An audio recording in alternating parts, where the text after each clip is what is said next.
ओम नमः शिवाय भन्दै काठमाडौँको यो पवित्र गोकर्णेश्वर मन्दिर केवल मन्दिर मात्र होइन, हजारौँ वर्ष पुरानो अद्भुत कथाको सङ्गम हो यो। भगवान शिवको सुनौलो मृगको अवतार, मृगको सिंह भाँचिएर बनेको महालिङ्ग र रावणले गरेको घोर तपस्याको भूमि हो यो। यहाँ आएर उत्तर बिहानमा बागमतीमा पूजा गर्दा फलदायी हुन्छ र पितृले मोक्ष पाउँछ भन्ने विश्वास छ।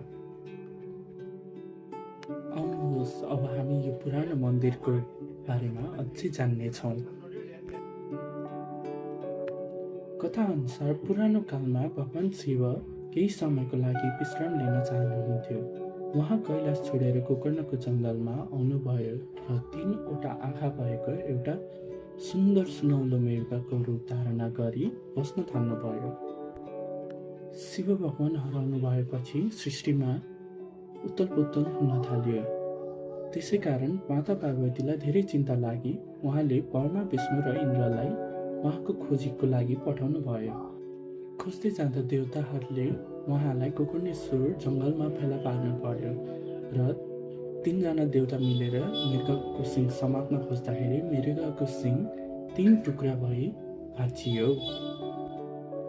त्यसै भाँचेको सिंहको एउटा टुक्रा बागमती नदीको किनारमा खस्यो, जसलाई ब्रह्माजीले महालिङ्गको रूपमा स्थापना गर्नुभयो। त्यही प्रक्रियाले नै आजको गोकर्णेश्वर महादेव मन्दिर हो।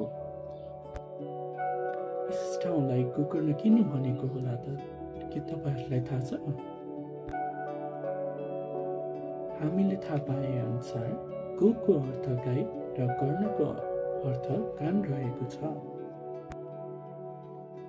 शिवपुरी डाँडाबाट हेर्दा यो ठाउँको बनावट ठ्याक्कै गाईको कान जस्तो देखिन्छ।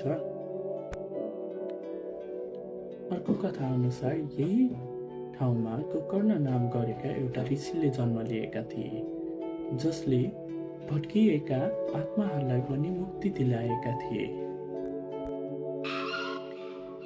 यति मात्र होइन, रामायणका शक्तिशाली राजा रावणले पनि शिव भगवानलाई प्रसन्न पार्नको लागि यही गोकर्णेश्वर मन्दिरको पवन भूमिमा आएर घोर तपस्या गरेका थिए। उनले आफ्नो शिर काटेर शिव भगवानलाई अर्पण गरेपछि नै 3 लोक जित्ने वरदान पाएका थिए। गोकर्णेश्वरलाई उत्तरगया पनि भनिन्छ।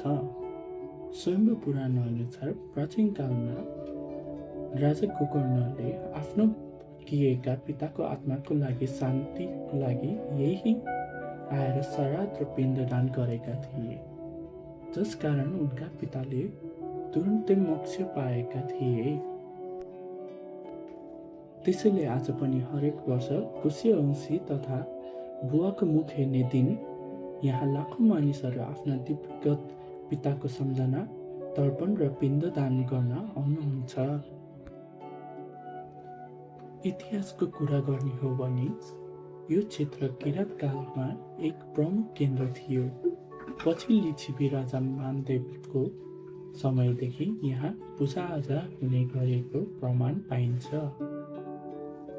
हाल देखिने 3 तल्ले प्यागोडा शैलीको भवन मन्दिर भने 14औं शताब्दीमा राजा जयस्थित मल्लले पुनर्स्थान गर्नुभएका हुन्।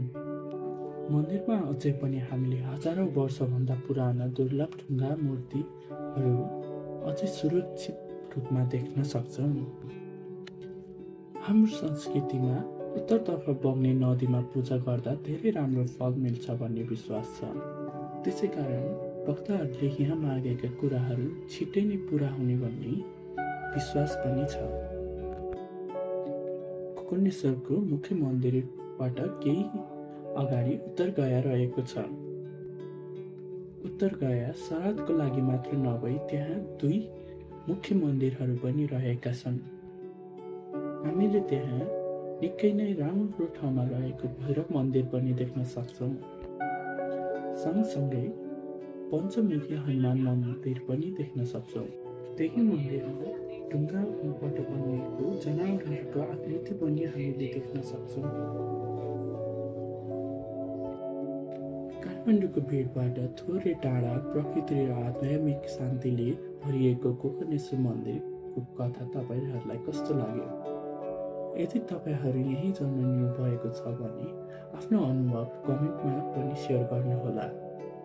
भिडियो मन परे भने लाइक, शेयर र कमेन्ट पनि गरिदिनुहोला। अर्को भिडियोमा अझै रोचक कथा लिएर आउनेछौँ। तबसम्मको लागि धन्यवाद। हर हर महादेव।